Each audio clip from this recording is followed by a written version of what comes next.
हमारे social media handles पे भेजना शुरू करिए। मेरे हैंडल्स पे या आवाज़ के 3-4 हैंडल्स हैं, उसमें किसी भी भेजिए। कोशिश करेंगे कि ज़्यादा से ज़्यादा हम क्वेश्चंस को कैरी करें।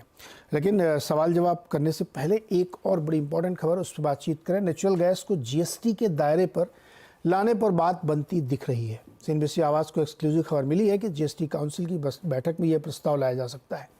सूत्रों के मुताबिक फीड स्टॉक होने की वजह से नेचुरल गैस को जीएसटी में लाना आसान है और 2 राज्य जो बड़े नेचुरल गैस उत्पादक हैं, उनमें से गुजरात इस प्रस्ताव पर अपनी हामी भर चुका है।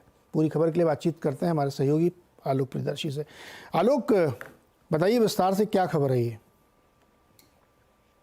बिल्कुल, देखिए, जो नेचुरल गैस है इसको लेकर सरकार काफी पॉजिटिव है और इसको लेकर वित्त मंत्रालय और पेट्रोलियम मंत्रालय में कई दौर की बैठक हो चुकी है और इस प्रपोजल पर एक तरह से कहें तो सहमति बन चुकी है कि इसमें जो सबसे बड़ा राज्य है प्रोडक्शन में नेचुरल गैस का, गुजरात, उसने इस प्रस्ताव पर हामी भर दी है और महाराष्ट्र से भी इस पर बातचीत हो रही है। तो ऐसा लगता है, या जो हमें जानकारी मिल रही है, कि इस जो नेचुरल गैस को जीएसटी के दायरे में लाने का जो प्रस्ताव है, इसको फिटमेंट कमिटी के लिए भेजा गया है। और जो हमारे सूत्र बता रहे हैं कि इस पर जो अभी बातचीत चल रही है कि इस पर 18% जीएसटी लगाने की चर्चा चल रही है। वो इसलिए क्योंकि अभी जो राज्यों से तमाम जो वैट कलेक्शन होता है, अलग अलग राज्यों में अगर देखें तो 14% से लेकर 24.5% के आसपास तक अलग अलग वैट लगता है। तो कुल मिलाकर जो रेवेन्यू इकट्ठा होता है 20,000 करोड़ रुपए के करीब सालाना होता है। तो सरकार चाहती है कि इस पर रेवेन्यू न्यूट्रल, यानी कि पहले जितनी कमाई हो रही थी उतनी ही रहे। तो इस लिहाज से 18% जो जीएसटी दर है वो बिल्कुल फिट बैठता है। तो कोशिश यही की जा रही है कि इसको 18% के दायरे में रखा जाए ताकि सरकार को, राज्यों को कोई नुकसान ना हो। और रही बात जीएसटी के दायरे में लाने के लिए, तो चूंकि नेचुरल गैस एक फीड स्टॉक है, एक रॉ मटेरियल है जिसमें कई सारे प्रोडक्ट बनते हैं, जिसमें सीएनजी है, एलएनजी है, फर्टिलाइजर है। और इसमें जो कंपनियां हैं, जो ये कंपनियां हैं, इनको काफी परेशानी तब आती है क्योंकि इस पर उनको इनपुट टैक्स क्रेडिट नहीं मिलता है। तो लिहाजा इन कंपनियों को भी काफी फायदा होगा ये अगर जीएसटी के दायरे में आ जाता है नेचुरल गैस। और खुद क्योंकि केंद्र सरकार इस पे एक्साइज ड्यूटी नहीं लगाती है, तो कुल मिलाकर वैट का ही एक तरह से कहें इंसिडेंस है।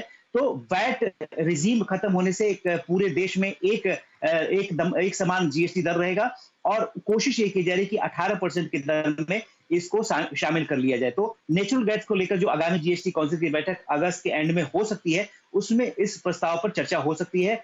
और कोशिश की जा रही है कि क्योंकि पेट्रोल, डीजल और एटीएफ काफी कंट्रोवर्शियल हैं, राज्यों के लिए काफी प्रॉब्लमेटिक हैं, तो सबसे पहले नेचुरल गैस पर से ही शुरुआत की जाए पेट्रोलियम प्रोडक्ट के लिए। क्या कच्चे तेल पर भी विचार किया गया है? आलोक का नेटवर्क ही डाउन। खैर, तो कच्चे तेल पर अपडेट ये है शायद कि उस पर भी विचार हो सकता है, क्योंकि ये 2 ऐसे हैं जिस पर इनपुट क्रेडिट क्लेम किया जा सकता है। तो क्रूड ऑयल और गैस को इसमें लाया सकता है, लेकिन फिलहाल गैस पे सहमति बनती हुई दिख रही है। देर सवेर क्रूड को भी लाया जाएगा। पेट्रोल डीजल में दिक्कत है क्योंकि उस पर राज्यों में सहमति बनाना मुश्किल, लेकिन इनडायरेक्टली उसका असर पड़ेगा और इनके दामों में भी आप इम्पैक्ट देखेंगे। तो ये एक बड़ी खबर है जो बहुत सारे राज्यों, कंपनियों और आपके हमारे लाइफ पे भी इम्पैक्ट डालेगी। तो ये थी बात।